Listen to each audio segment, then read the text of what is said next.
That's Greetings, great. everybody. Hustle and flow. You know, it's hard out here for a pimp. We have some jibber jabber ladies running around the table doing some knitting and complaining. So we're gonna listen to some pathetic warriors. Like acting like they love each other and they come up in the game together. No, dude. That's not the nature of that relationship at all. I don't know. It just blows my mind every time I hear him sort of talking about it like it's a Disney princess movie. Disney princess movie. And where we can like have collegial guys. You even the most culted ones. You saw how. Oops.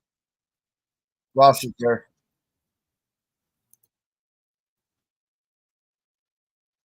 Paul freaked the fuck out. Look, if you don't see who ruined this relationship, I don't care. But I'm to the point now where there is no more relationship. So he can keep fucking talking about me. That's fine. That ship has sailed. I don't care. I don't fucking care. I'm not going to go off my narrative. I'm not going to change my show no matter who the fuck thinks what about it. That doesn't matter to me. I'm going to do my show. I'm going to then expand my content in the other. Then do your show, and like I told Flow State, at least keep my motherfucking mouth out of your, or my name out of your fucking mouth. These people, they're accusing us of running around to their panels, talking bad about them, and every time I check in somewhere, they're talking bad about Paul and the panel there and everybody on there. See how we've got Flow State and Mitchell up here with Z? Now we've got London up there. Now, London, you noticed earlier, if you were over there watching, he said he's never had a beef with me, and I've never had a beef with him. But at the same time, I've been critical of London and told him so. I told him he does better at material that he was doing before he started hopping on these panels and criticizing people. I'm not here to criticize anybody, but when somebody sits there and tries to criticize me and places false accusations and implications in those, I'm going to rise up because that's the way I've always been. Let no tongue prosper against you. And while they're doing these monetary channels, running their mouth about other people and making their money off of other people, let no tongue prosper against you. You shall rise up against anyone that places judgment against you, and the righteousness is of the Lord. Don't do it any other way. Missed what Flow State said. Sorry, Flo. No. I was agreeing with just confirming what I was saying. Yeah, I was agreeing about your position. I hadn't really thought about it, but you do have a unique story, a unique set of credentials and perspectives, and you approach your show with more thought and structure than most of us do. He made a good point. But I appreciate it. Yeah. I appreciate who else can step in like that? No one else can step up to the plate like that. I can't even step up to the plate like that. No one can step up to the plate like that. I'm just a fucking carpenter, right? Yeah, but I mean, come on. I mean, look, know a lot. I get what you're saying, but look, the very first video I ever made on my channel, which I ended up taking down because I was like so stuttering and nervous, I said, the only thing I can, you want me to play it? You guys want to see Z's first ever video? Flow State, do you want to see my first ever video? Yeah, let's go. Sure. Let's go. All right, we'll pull it up. I do think I would say that we got to get you over this, like, sort of, you got some incel vibes around the edges. We got to smooth those out. Where's Christy Lee dolls? Put her to get something useful. I banned her. I banned Christy Lee dolls in real life. I banned her from Facebook, and I banned her now. Christy Lee, you got banned from my show for being crazy. What does that say to you? You got banned from my show for being crazy, and it sucks. Maybe I would love to clap those cheeks like no tomorrow, Flow State, and it's a shame. And don't get jealous there, Quantum Epic. It's okay. There's room for more. It's fine. It's fine. We've got quite a bit of bad attitude and shit. Yeah, Quantum Epic. Don't worry. He'll need some practice or something. He'll need to be reshown the ways.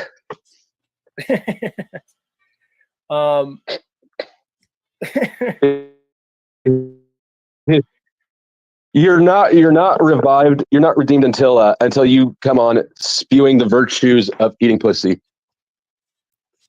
That's never going to happen, my good friend. Flow State. Never, never, never. All right. Let me see if I could play my first. I have it on private. Let me see. Let me see if I could. Hold on. View on YouTube. Everything that you think you know is a lie. All right, I'll play it. Why she call you sad? Say that again. I just seen that little message on the screen. Sad Z. No, I think Bex is saying it's sad about the Christy Lee thing. She'll come around. I'm sure we will repair our relationship eventually. But she was coming at me crazy. She's been around. Here's what Christy Lee Dolls did. Christy Lee Dolls and I, we have we talk through Facebook sometimes. Okay, that's all. I have a Facebook page. Angela, I do have a Facebook page, by the way. Christy Lee was taking show stuff to like real life. She'd message me on Facebook. See, why are you friends with Snafu? Why don't you come on Paul's show? I'm not Christy Lee. Yeah, she was like hitting me up in real life about goofy stuff. Christy Lee, you're just culted. Stop being so culted, Christy Lee. It's insane. Do you ever wonder if some of these regulars are socks? Like, I'm not saying Christy Lee is, but like the metaphysician. Sometimes I wonder. And when it comes to the socks, I'm forward about it. Like I said, I'm an open book. I tell you about my socks. I've got 10 of them, and I use them for specific purposes. Now, if you guys don't understand those specific purposes, such as publishing in first person, second person, and third person, and keeping those personalities in order, then you might actually be diagnosable as multiple personality disorders. I do things with intent. I do things well thought out. Been doing things that way all my life.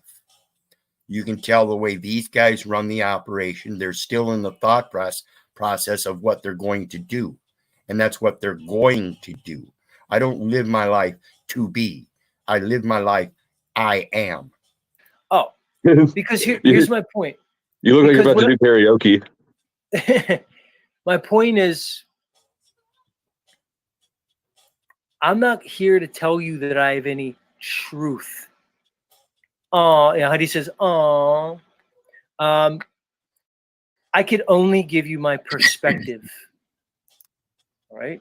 So whatever I'm about to say here, I don't really remember much of it, is what I was trying to tell YouTube with my very first words to it. Like I said, I took it down because I could see how nervous I am in it. Quantum Epic said, here's the beginning of Z's Playboy YouTube career. It's not much of a Playboy career, as Flow State has, so eloquently pointed out. I don't know. Maybe we could change that. Who knows? Career. What did I point out? I was reading the chat for a second. Well, Quantum Epic is basically saying I'm a Playboy on YouTube, but the reality is far from that. He's got potential, though. He's got a lot of potential.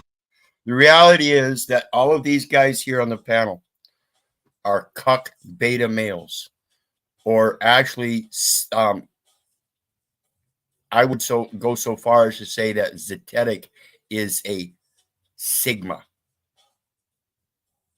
Sigma, as it relates to alpha, beta, gamma, isn't in the circle of alpha, beta, gamma. The Sigma is similar to a alpha, but has no beta and no gamma. In other words, they're alone. They're like the lone wolf that doesn't have a pack.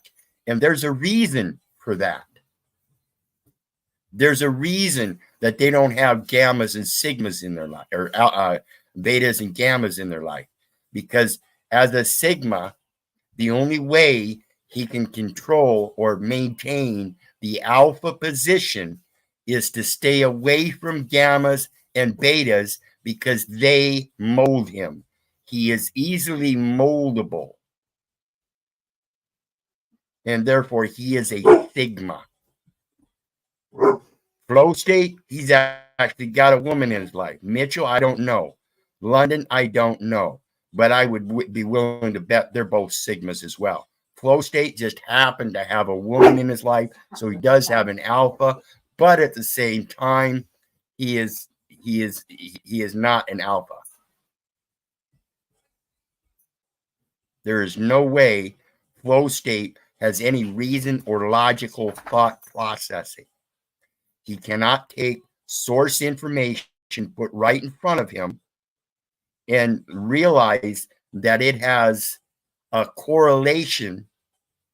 The Universal Postal Union and its Constitution doesn't correlate with the Constitution of the United States, evidently.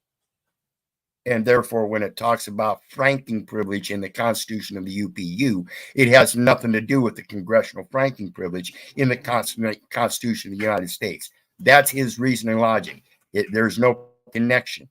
And that if I pose the connection is the United Nations, that is not a proper connection because it still doesn't have anything to do with the franking privilege. Excuse me?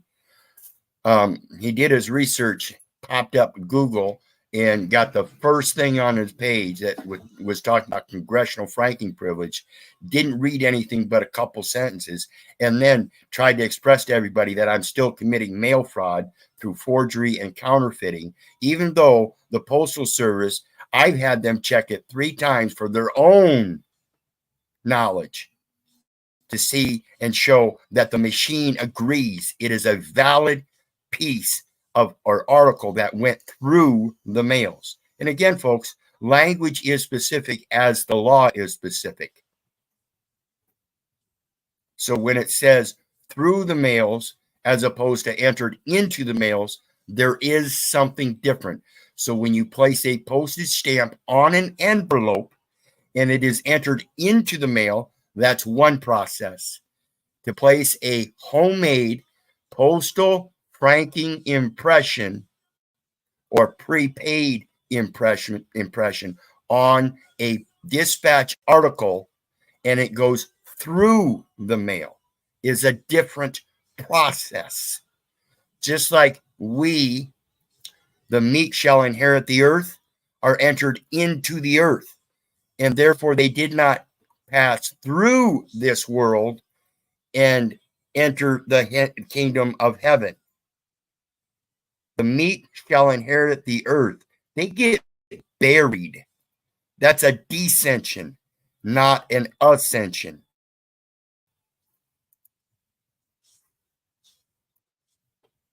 Why?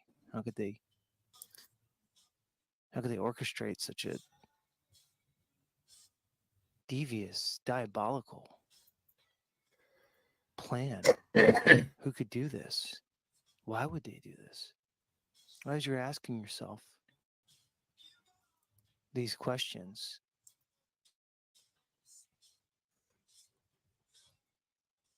you're missing the most fundamental point. It's not who did it or why they did it. It's generosity even put our own lives in danger. Be surprised by the unexpected negative effects that kindness can bring to you today. I will reveal the 8 things that happen when we are too good and present 4 historical strategies to prevent people from taking advantage of you. First, I want to quickly thank everyone for reaching the milestone of 60,000 subscribers. Together, we will reach 100,000 subscribers by the end of this month, but for that, I need you to subscribe. It costs nothing, and it will be very worthwhile. As usual, don't be weak. Without further ado, let's move on to number 1. You will have unrealistic expectations of people. The historical figures emphasize the need to accept circumstances as they are and not base our happiness on the actions of others. By giving without expecting too much in return, you avoid disappointment and practice emotional detachment. It's hard for us to be completely altruistic in our generosity, consciously or unconsciously. When we give our all, we expect others to do the same when we need something important. However, you've accustomed people so much to having everything done for them that they'll take for granted that you can handle everything in their lives and yours, especially in yours. Otherwise, why would you assume other people's responsibilities? The truth is that your expectations of reciprocity will not be met, and what will happen to you is that you'll become moody, tired, frustrated, and disappointed. However, if we approach this impassively, people are not failing you. They are doing what you should also do, taking care of their responsibilities. People will only expect you to give according to the historical figures. It's important to remember that true virtue lies in acting according to virtue and reason, not just meeting others' expectations. Practicing moderation and giving in balance allows you to maintain control over your own actions and avoid falling into habits that drain your emotional well-being. You've heard your whole life that humans are creatures of habit. Humans are never better defined. Humans are programmed to adapt to a routine, a way of life, and it's a symphony of things happening around you. This tendency to adapt is precisely where the concept of the comfort zone comes from. This means that if you get used to giving all the time, the beneficiaries of your generosity will expect you to give all the time, meaning you'll lead people into their respective comfort zones, and they'll stop doing many of their obligations because you'll be there to do them. The problem you'll face in this case is not valuing yourself, because if you don't, it's highly unlikely that anyone will look you in the eye and tell you to think more about yourself. At least, don't expect that kind of empathetic act from those you help, as they will adhere to their own personal Robin Hood. This will come at a high cost to their lives, as their priorities will be trampled upon. The historical figures emphasize the importance of living according to reason and virtue. Setting boundaries and prioritizing our own responsibilities is essential to maintaining balance and avoiding sacrificing our authenticity and well-being for others. If you're giving your all to other people's priorities, you may find yourself running away from something inside you that causes you pain and fear. What emotions do you experience when you spend the weekend alone or come home every day knowing that no one is waiting for you? If the cause of this emptiness is the desire to escape from yourself, the blow will be twice as hard because, on the one hand, sooner or later, you will have to confront your inner self, while on the other hand, your moodiness will increase as you start neglecting your own priorities to attend to others. Self-care is a fundamental factor in achieving well-being. Before providing comfort to others, you must ensure that you feel satisfied, pampered, and well taken care of, meaning never give someone a chocolate without enjoying a lot of it yourself, just as you should not offer to clean a friend's house without leaving your own impeccable and enjoying a good movie while savoring a glass of wine. You come first, then the rest of the world. You will be seen as weak and treated as such. Stoicism encourages us to cultivate inner strength and self-control by setting boundaries and practicing self-discipline. We can show others that we are committed to our own responsibilities and values, earning their respect instead of being perceived as weak. If you're helping too much over time, you may be seen as a figure of authority in the area where you collaborate with others. You may be giving exactly the opposite impression, because when you don't set boundaries, people start to see you as weak, just like the antagonist of a leader about to turn to you to unload their responsibilities on you, knowing there's no risk of you saying no. On the contrary, from the moment you start using this magic word, they start to feel something for you they had never thought of feeling: respect.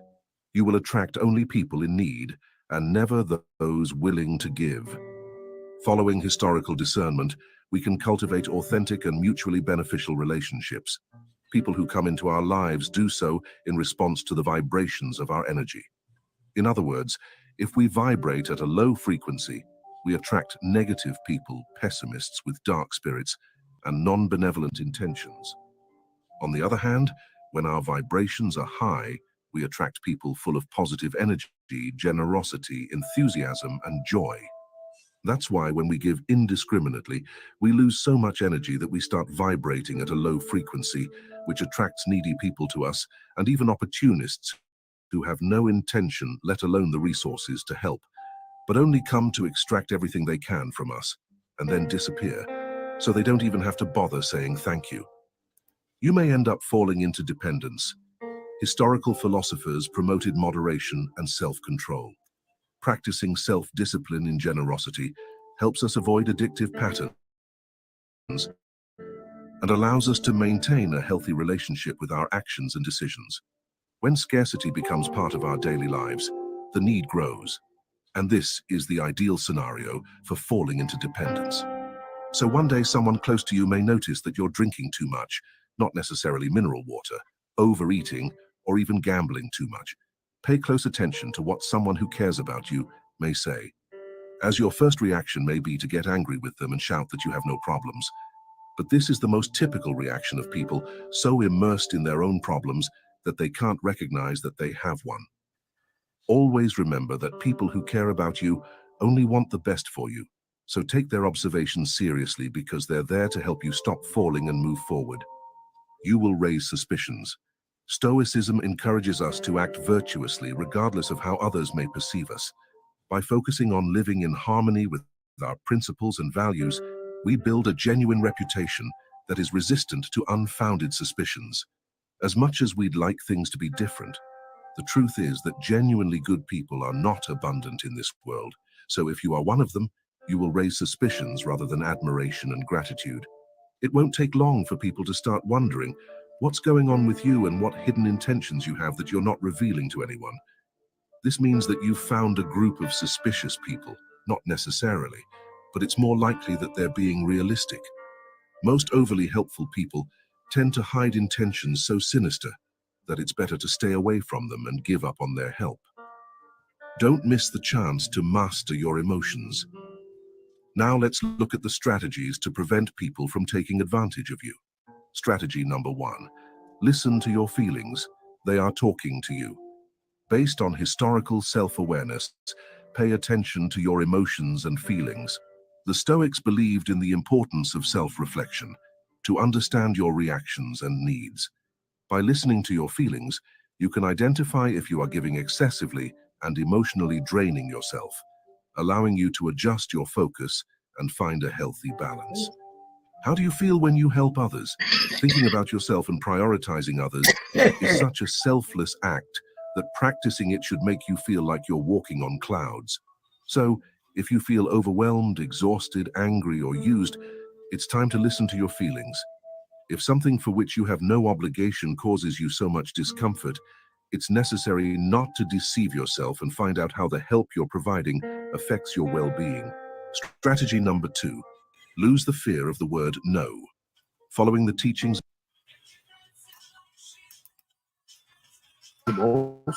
not with process on how to enslave ourselves, but let's argue over the shape of the planet. I start thinking you're a fucking agent.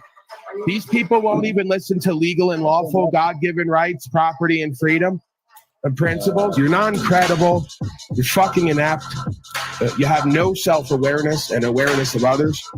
You're defiant, right, and resistant, and you're not received well when you're out in the public. And that's the difference between you and I. Write it down. You're a fucking moron. So I see right through all you motherfuckers. I don't give a fuck what comes out of your mouth. Love and light, ascension. We're all coming together for truth and freedom. You're full of shit. People in the middle of nowhere who have everything they need and can co-create with nature and are in touch with the Tao, the way to the way, they don't consider you wise. They consider you to be a bunch of mentally and emotionally ill folks who have personality disorder. I know why you do what you do. I don't care if you won't tell anybody. I know me, so I know you. You're not the centric point of this universe. All right? At best, if you want to be, it's an I am that am presence. Confront the cause and effect, bring the solution. You're a fucking slave. I and others have brought the solution. You won't embody it.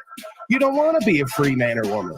So don't come to me and tell me I'm raining on your parade because I'm doing what the fuck you won't. It's not that you can't, it's you won't, because you're a fucking coward. Because if you don't stand for rights, freedom, and principles, you don't get them. That means you've taken mine. I don't accept that. Right? I don't respect that because you don't have a right to give up your rights. They're God-given. God can take them away. You have to embody them. If you don't, you've done wrong. You're unjust. You're an infidel. I'm talking into your spirit. I'm talking objective truth. I'm telling you what the fuck needs to happen or else. When the or else comes, I don't want to hear it. Don't you want personal choice? Don't you want property rights? Don't you want the ability to defend yourself? Don't you want the fascism to end? I want to vomit how easy it is to mind and heart control the majority of these fucking slaves. You got to put the work in. You got to put the time in. You got to show up for yourself and others. You got to have conviction. You got to live your information. You ain't doing that. They're not sitting in a fucking hole for a year, viewing themselves and reflecting and trying to find a space of peace and empowerment. They're not doing any of it. The court doesn't know you. Policy enforcement doesn't know you. The DA doesn't know you. The U.S. corporation doesn't know you. The feds don't know you. If they do know you, it's for being a loser failure and fucking up your own affairs and mismanaging it and having to go to jail at best. This is way deeper than rap. This ain't about no court. This is about taking your soul and keeping you here for thousands of years. I suspect I can't prove it. You can't be nice and kind and polite with these people. You got to be a godly, righteous man, and you can't be an infidel, and you can't be equally yoked with infidel. You got a duty to render aid. You got a duty to uphold God's law. You got a duty to exercise your rights. Why the fuck ain't you doing it? But we can get in our ego and compete with each other over bullshit, or we can really be honest with ourselves and each other about where the fuck we failed ourselves and our family and our future and our lineage. What's happening? Greetings, folks. And folks, that's it. We're going to head over to Paul's. I want to thank everybody for joining this morning or this afternoon. And just a basic introduction to what we deal with on these panels sometimes. Not my usual panel. I usually discuss the facts, the material facts relevant to correction of records and things like that. But there's a lot of drama that goes on here.